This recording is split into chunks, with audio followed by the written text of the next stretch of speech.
Have you ever said something out loud, and at the very moment the words left your mouth, you felt as if you had just lost something that belonged to your inner world, an intention you had not yet had time to nurture, a fear you were not yet strong enough to name, a direction you had only dared to think about silently?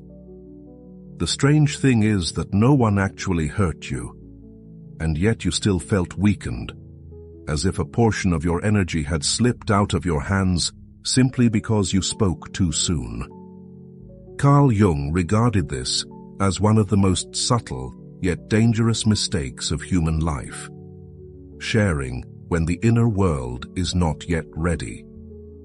Not because the world is cruel, but because your unconscious is not yet stable enough to stand firm in the face of other people's reactions or expectations. There are things which, if spoken too early, will change form, become distorted, or lose their inherent power. And many of us have lost important things simply because of one unconscious sentence. This video does not come to tell you to live closed off, to be secretive, or to distrust everyone. It comes to remind you of a very important Jungian truth. The inner world needs to be protected by silence at the right time. There are 4 things, only 4, that a person who has matured inwardly should never reveal. Not to hide, but to preserve their own full power. And if you are ready, we will begin by looking directly at the very things you should not say. Number 1. Why silence is a mechanism for protecting the inner world. There is a very subtle truth that Carl Jung once emphasized. Most of our psychological wounds do not come from what other people do to us, but from what we ourselves have given away too early. Not everyone understands that every word carries a portion of psychic energy, and every time you speak about something that is just beginning to take shape within you, you are allowing the world to step into a space that should have belonged only to you. And sometimes, just one careless reaction from someone else is enough to destabilize an inner structure you have not yet had time to complete. What is strange is that this damage does not arrive immediately. It seeps in slowly, like water slipping through a crack in stone, until one day you realize that you can no longer feel the original impulse at all, simply because someone touched it too soon. Silence, from a Jungian perspective, is not a lack of communication or a form of passivity. Silence is a withdrawal of projection, the act of reclaiming psychic energy that has too easily flowed outward. Jung believed that human beings constantly project the contents of the unconscious onto the world, onto people, onto relationships, onto the future, and even onto aspects of themselves they do not yet understand. But when you know how to remain silent, you stop projecting. You bring the energy back, gather it, and hold it within, like a current that is being restored. And it is precisely during this phase that the inner world gains the opportunity to reorganize itself. As Jung once said, "In each of us, there is another whom we do not know." And when you give that unknown part enough space, it will realign everything in a way that the intellect can hardly interfere with. When you are no longer pulled toward other people's reactions, glances, or unconscious expectations, your mind begins to operate according to its true rhythm, a rhythm that is slower, deeper, and more precise. The reality is this: all the most subtle processes within a human being, growth, healing, awakening, take place in silence. Not because the world is toxic, but because every inner movement requires an environment that is not invaded by incompatible energies. I once knew a friend named Lena, who loved to share every emotion she was experiencing. When she began meditating, she told all her friends. When she wanted to change jobs, she told the entire office. When she was healing from a relationship, she brought every step and every thought out to seek advice. Ironically, the more she talked, the more lost she became. The more she explained, the less certain she felt. And eventually she realized that she could no longer distinguish between her own voice and the echo of others. One day she said something I have never forgotten. Maybe the only thing I need to do is not to share more, but to stay silent long enough to hear myself.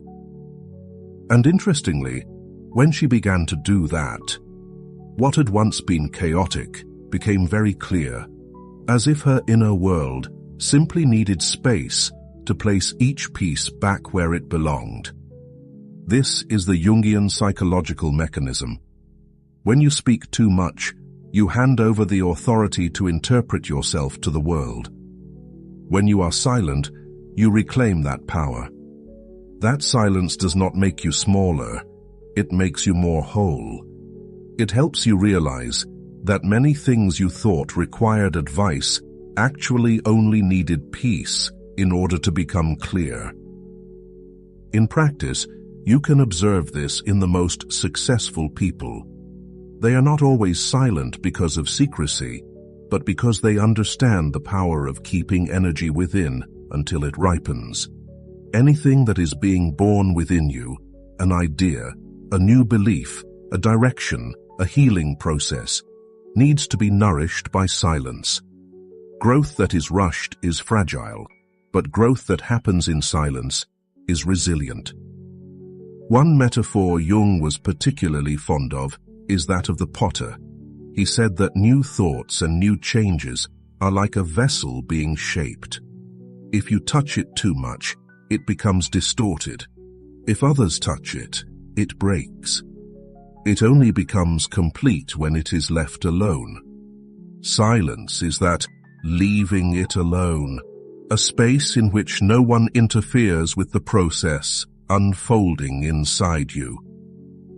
Only in stillness does the true shape of the vessel emerge. You may have experienced telling someone about something you deeply cherished, only to have one careless remark drain your enthusiasm, your faith, or even your trust in yourself. Not because they were malicious, but because they could not understand the level at which your inner process was taking place. Each person operates from their own frame of reference. What is germinating within you belongs to yours. When two frames of reference collide too early, emotions become distorted and perception is misdirected.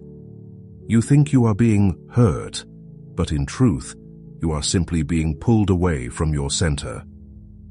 Therefore, silence is not about hiding. Silence is about preservation. Not about separating from the world, but about ensuring that what belongs to you ripens at your own rhythm. Silence is a form of self-respect, a form of self-care, a form of honoring what is growing within you. And when you understand this mechanism, you will see why there are things that should not be spoken, not because they are secrets, but because speaking too early means handing your inner authority over to someone else. Number 2, do not share your plans and goals. And once you understand why silence is a mechanism for protecting the inner world, you will notice an even more subtle truth. Some things are not ruined by other people, but by the very act of speaking them too soon. One of these is your plans and goals. On a deep Jungian level, this is not merely about not showing off, but about libido, life energy, and how it becomes dispersed by a single careless sentence. Not everyone realizes that plans in their earliest stages are like fragile streams of energy searching for a direction to flow. And the moment too many eyes are cast upon them, that flow immediately changes course, or worse, dries up. According to Carl Jung, libido is not merely motivation or desire. It is the operating foundation of the entire process of individuation, the gradual becoming of who you truly are. But libido grows stronger only when it is held within, when it has space to move inward rather than being pulled outward by social feedback. Jung once said, "The creation of something new is not accomplished by the intellect, but by the play instinct acting from inner necessity." What Jung did not say explicitly, but what anyone who understands him can sense, is this: no desire survives long when it is brought out for exchange too early. Desire grows in silence when it is nourished by focus and the privacy of your inner life. Try to remember the last time you shared an important plan with someone. When you spoke, you felt as if you had already completed part of the work. This is a psychological illusion Jung described as the release of energy through speech. It makes you believe you have progressed, when in reality you have just reduced your drive to act. If others praise you, you feel excited. If they doubt you, you feel discouraged. But both reactions drain the libido that should have been used to begin. For the unconscious, every time you speak, you discharge energy instead of accumulating it. A viewer of the channel named Aaron once shared that he was always highly creative, but never actually finished anything. Whenever he had a new idea, he immediately told a few close friends, hoping for feedback. But the more he talked, the more excited he became by their reactions, while in reality, he did nothing. When the initial excitement faded, his motivation disappeared as well. Once I asked him, "Why don't you try doing it first and then talk about it?" He laughed, a little embarrassed. "Because every time I talk about it, I feel like I've already done half of it." And that was exactly it. He had spent all his libido on words instead of action. What should have been nurtured within was burned up in immediate validation. Viewed through a Jungian metaphor, your plan is like a seed without a protective shell. It is soft, moist, fragile, and needs darkness so that roots can form before it reaches upward. Too much sunlight, the gaze of others, does not nourish it. It dries it out. A harsh criticism can break it. Praise too early can make it swell and then wither. A seed does not need an audience. It needs soil. And your plan does not need encouragement. It needs libido. What causes many people to lose their goals is not difficulty, but the dispersion of energy. Each time you speak, you are not just saying a sentence. You are transferring part of your directional authority to others. They may worry on your behalf, project their fears onto you, or doubt your abilities. And even if they do not intend to discourage you, your unconscious still receives these influences as resistance. Your ego begins to waver, compare, question itself, and defend. And after a short time, you are no longer sure whether that goal truly belongs to you, or if it is merely something you once said out loud. The most dangerous aspect here is the distortion of motivation. What should arise from your true self, the desire to grow, change, and move forward, is replaced by the need to prove, explain, or please others. You act because you do not want to lose face. And when you act for that reason, exhaustion comes quickly. And when you remain silent, something remarkable happens. Libido moves inward. Discipline begins to form, not from willpower, but from the force of energy being directed correctly. You do not need encouragement, do not need others to know, do not need applause. Silent progress brings a very different kind of confidence, the confidence of someone who knows they are keeping a promise to themselves. This kind of confidence is not easily shaken because it does not depend on the gaze of others. At a certain point, when the energy is strong enough, you will naturally share without fear of being influenced. Not to show off, but because you know you have gone far enough not to be pulled off course. This is the moment you enter individuation, the process Jung described, in which a person begins to operate from their true self rather than from social feedback. That is why, among the 4 things that should never be revealed to anyone, Jung would place plans and goals at the top. Not because the world is toxic or others intend to sabotage you, but because what you are nurturing needs enclosure in order to grow. And when you understand this mechanism, you will naturally feel that keeping your plans to yourself is not a defense, but a form of respect for the path you are walking. Number 3. Do not share your fears, insecurities, and weaknesses.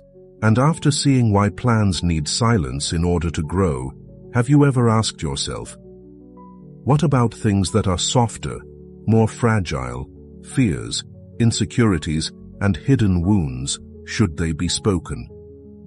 From Carl Jung's perspective, the answer is always far more complex than we imagine. Because fear is not merely a passing emotion, it is part of the shadow, and not everyone in your life has the capacity to hold, understand, or support that shadow safely.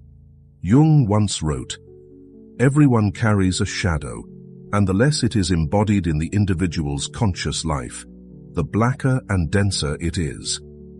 This statement appears to address awareness, but its implication is far deeper. The shadow can only be healed in the right environment, with people who have sufficient depth, or within the silence you create for yourself. If you place your shadow in the wrong hands, they cannot lift it. Instead, they unconsciously distort it, project onto it, or make it heavier in your mind.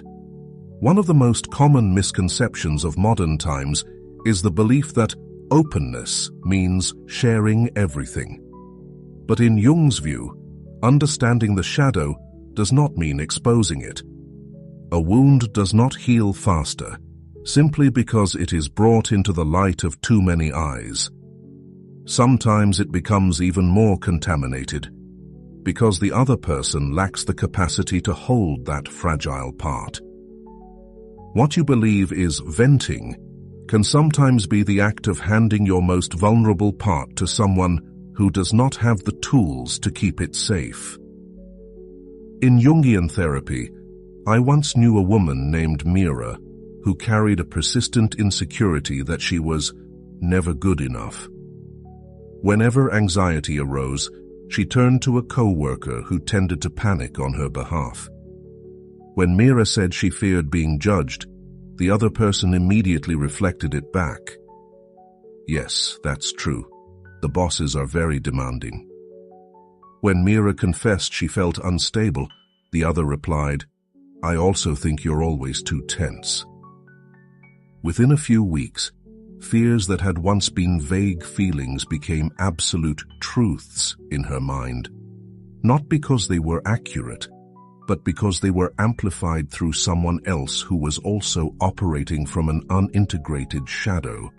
This happens due to a simple mechanism Jung described. When you reveal your fears to someone who is not inwardly mature, they cannot contain them. They project their own fears onto you. And then you carry not only your own shadow, but theirs as well. You do not feel lighter. You feel twice as heavy. In Greek mythology, there is the story of Pandora. She opened the box not out of malice, but out of natural human curiosity. What made the box dangerous was not its contents, but the fact that it was opened when humanity was not yet capable of containing what was inside. Misfortune poured out simply because it was opened at the wrong time. This is a precise metaphor for the shadow. The shadow itself is not dangerous. Opening it to the wrong person at the wrong moment is what causes you to lose control. When you reveal your fears to someone without sufficient depth, it is they, not you, who interpret, project, and amplify them. You lose not only inner stability, but also authority over your own darkness. For Jung, fear is a part of the soul, not something to present, but something to dialogue with. When you speak too soon, the ego immediately seeks reassurance from outside, creating a cycle of dependence. The more insecure you feel, the more validation you need. The more validation you seek, the more inner authority you lose. You believe you are relieving yourself, but in reality, you are teaching the ego that fear is only safe when others permit it.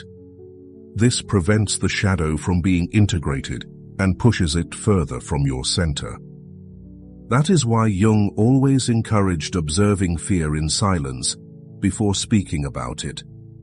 When you stay with it, listen to it, write it down, and look at it without running away, you are doing something profoundly important. You are integrating the shadow instead of handing it over to the world. Inner strength does not come from having no fear, but from the ability to sit beside it without witnesses.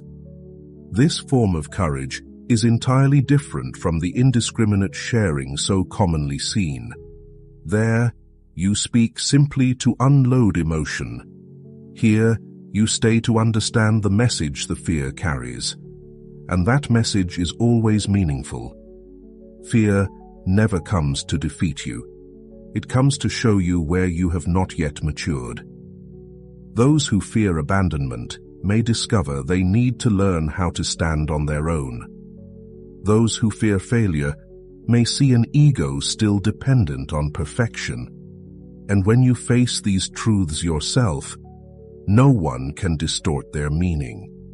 And when you understand this, you will realize that there are fears you should never share with anyone, not because of shame or concealment, but because this is sacred work between you and your shadow.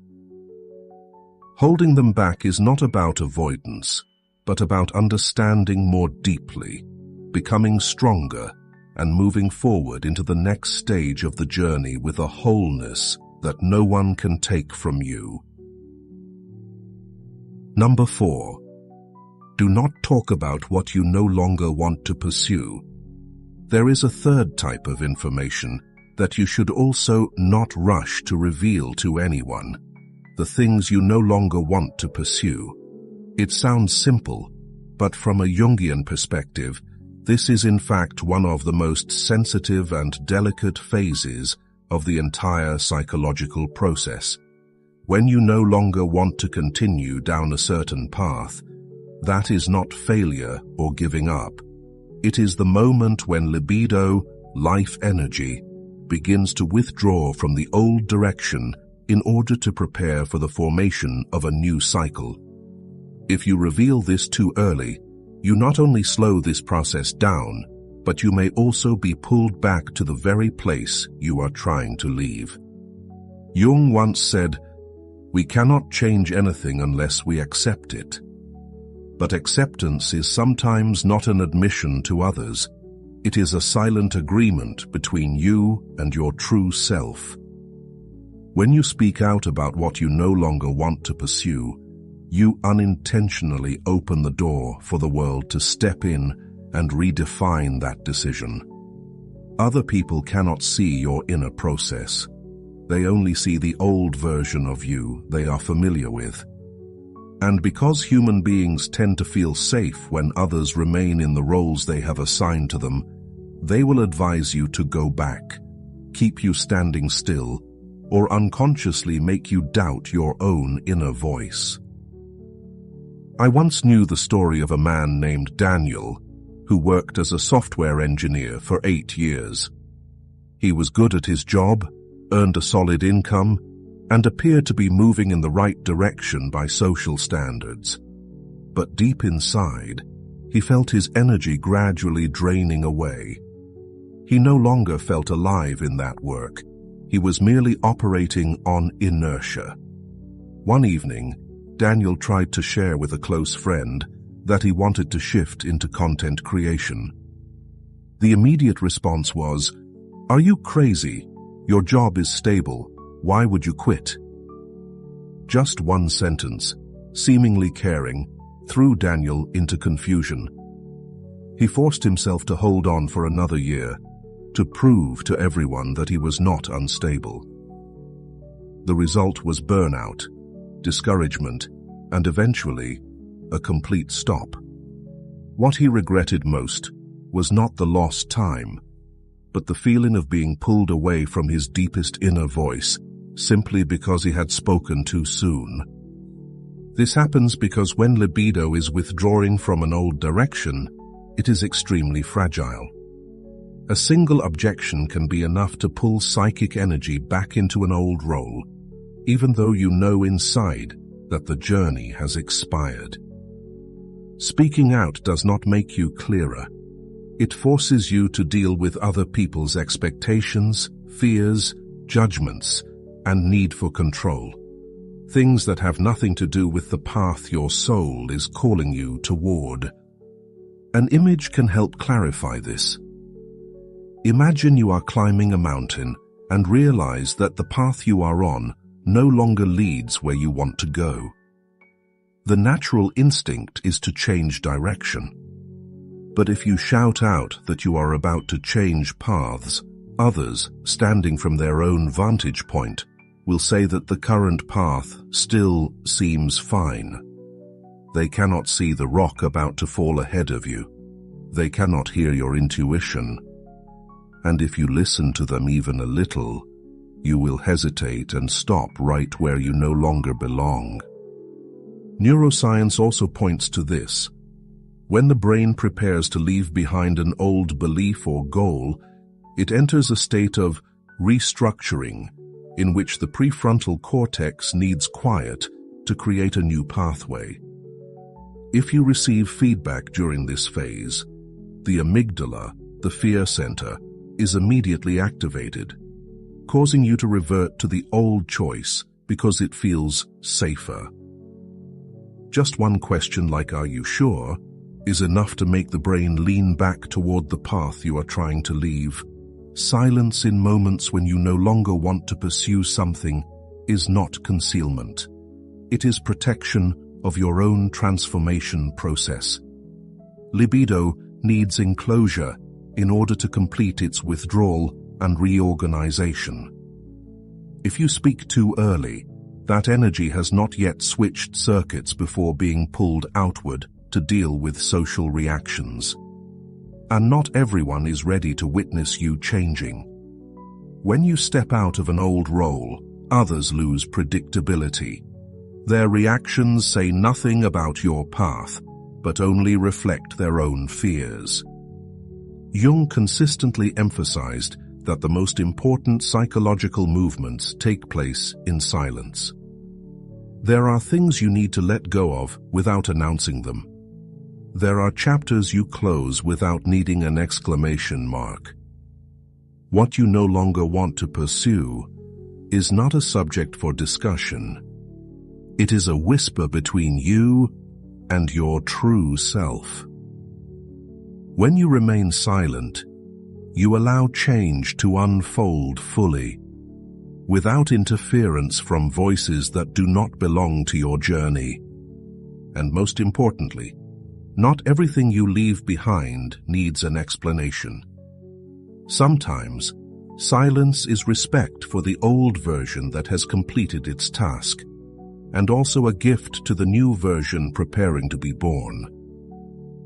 Holding back what you no longer want to pursue is not a lack of courage. It is an understanding that transformation is an inner ritual, private, sacred, and not open to interference. Number 5. Do not talk about your achievements, money, or success. And it is precisely from the subtlety of this process that you will recognize another form of silence that is even more important. Silence around achievements, money, and what you have accomplished. If the previous section addressed what you no longer want to pursue, this one touches the opposite, what you have reached, built, and achieved, yet should not rush to speak about. This may sound strange, because we often believe that joy should be shared, success should be recognized, and results should be displayed as a reward.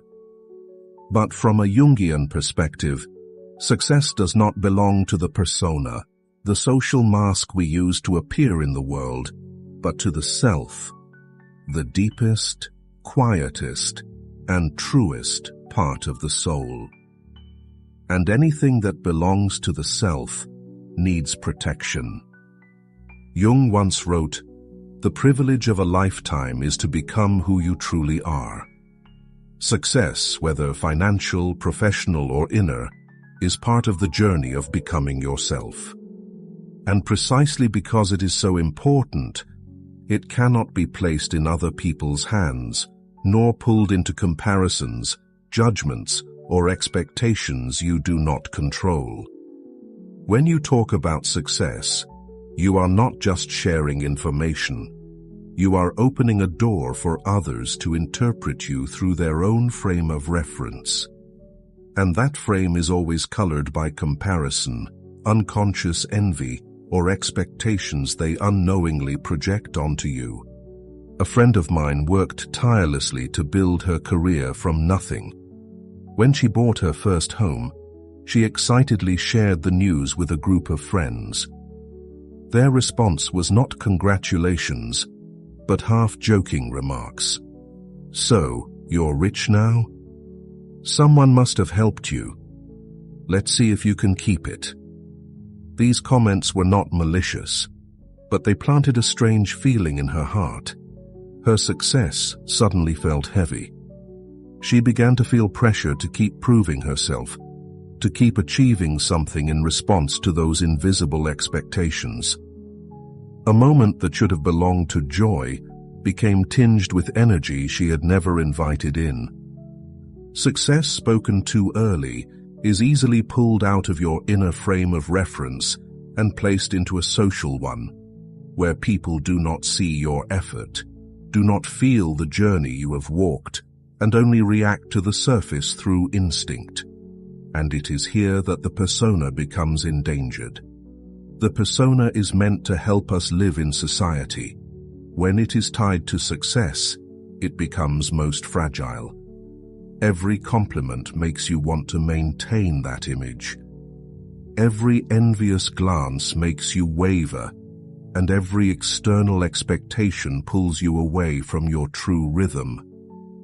Success revealed too early is like a small flame carried out into the wind.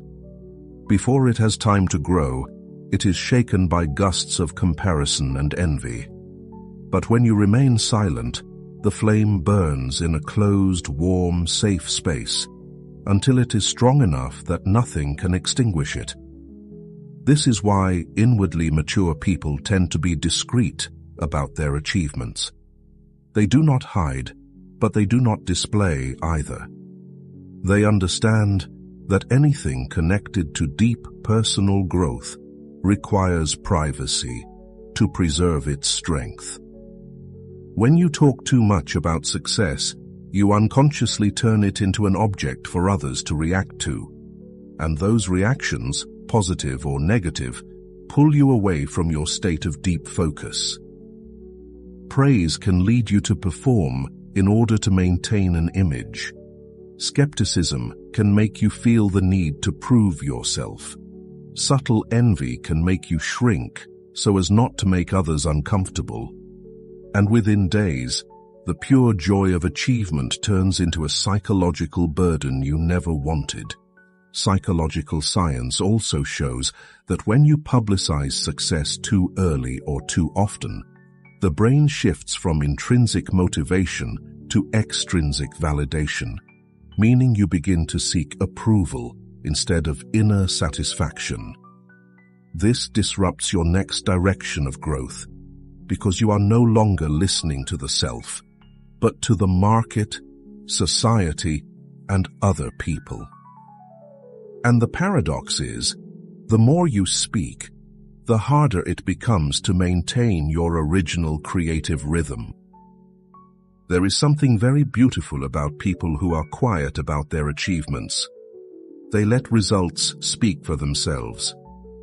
They do not force belief, nor try to prove their worth. They simply do the work and let truth stand on its own. True success does not need bright lights. It illuminates itself through its quality. And when you understand this, you will see that among the 4 things you should not reveal, achievements, money, and success are the easiest ways to leak energy. Not because they are dangerous, but because they easily activate the persona.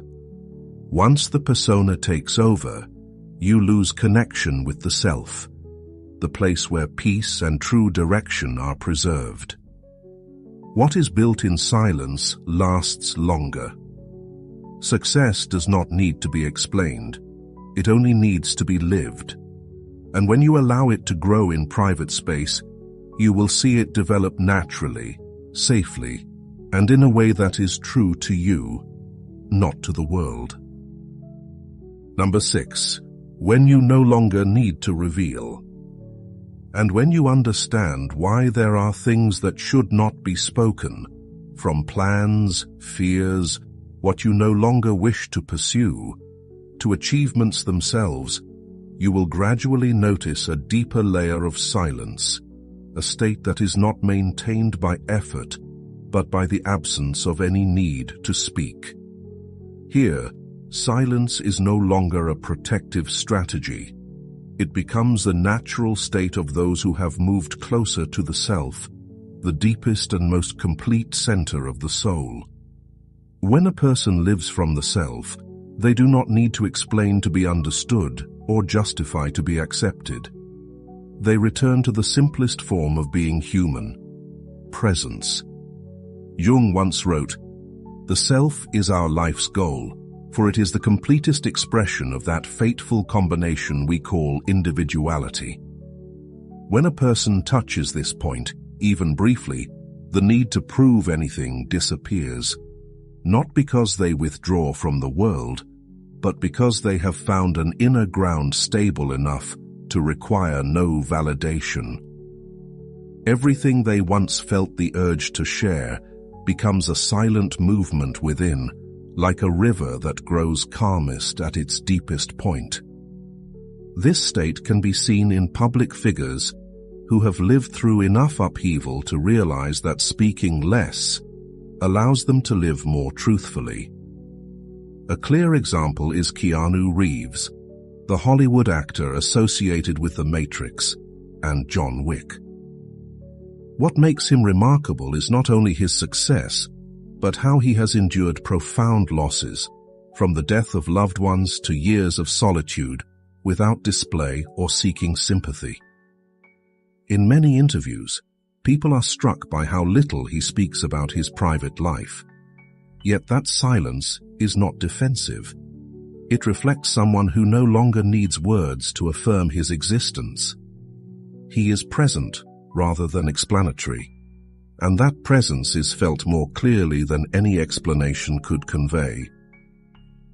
There is a beautiful metaphor for this stage. The blacksmith heating metal in a forge. When the fire is small, it crackles loudly. But when the furnace reaches its highest temperature, it becomes silent. That silence does not signal a lack of power. It is the expression of power that has stabilized. A person living from the self is the same. The deeper they go, the quieter they become, the less they feel the need to speak, yet their presence becomes stronger than any words. Unlike the earlier stage of the journey, where silence is needed for protection, this stage is silence for living. You no longer fear being misunderstood, because you no longer need to be understood correctly. You no longer fear judgment, because your value no longer depends on words or identities assigned by others. When living from the self, you realize that you, not the story you tell, are what matters most. Interestingly, when you enter this state, others sense the change without you saying anything. Your calmness stops their questions. The consistency of your energy makes analysis unnecessary. And your silence no longer creates distance, it creates gravity. Others are drawn to you because you do not try to attract. They feel safe because you do not need their validation. They respect you because you respect your inner space. Modern psychology confirms this from another angle. When people move beyond the need for approval or validation, the brain shifts into a more regulated state, reducing amygdala activity and increasing prefrontal cortex engagement, allowing clearer decisions and less inner conflict. This is the state Jung called integration, the harmony between consciousness and the unconscious. And at this stage of integration, not revealing no longer feels like effort. It becomes instinct. You do not share plans because your mind is focused. You do not share fears because you are dialoguing with them directly. You do not share what you are leaving behind because you are turning quietly. You do not share success because you are living it rather than proving it. You do not speak, not because you hide, but because you have become whole enough to no longer require words for explanation. When a person lives from the self, they discover a simple truth. No one needs to know much about you in order to love you properly, and you do not need to say much to live your life truthfully. Your clarity does not lie in words, but in the state you carry when you enter a room. The self radiates through your gaze, your stillness, your presence, not through the stories you tell about yourself. And this is the end point of the entire journey. Silence, ultimately, is not something you do. Silence is something you become. It is not a skill, but a sign of psychological maturity. Not a limitation, but freedom. When you no longer need to reveal, you step into the form of living Jung, regarded as the ultimate aim of human life. Living as a whole being, unmoved by the expectations or reactions of the world. A quiet, yet immensely powerful state, where what matters most is not what you say, but who you have become. When you pass through this journey, you will realize a simple truth. Strength has never resided in what you say, but in the ability to listen to yourself in a world that constantly demands your voice. Silence, as Jung saw it, is not the absence of sound. It is a state of maturity, where you are grounded enough not to be pulled off course by others' expectations or reactions.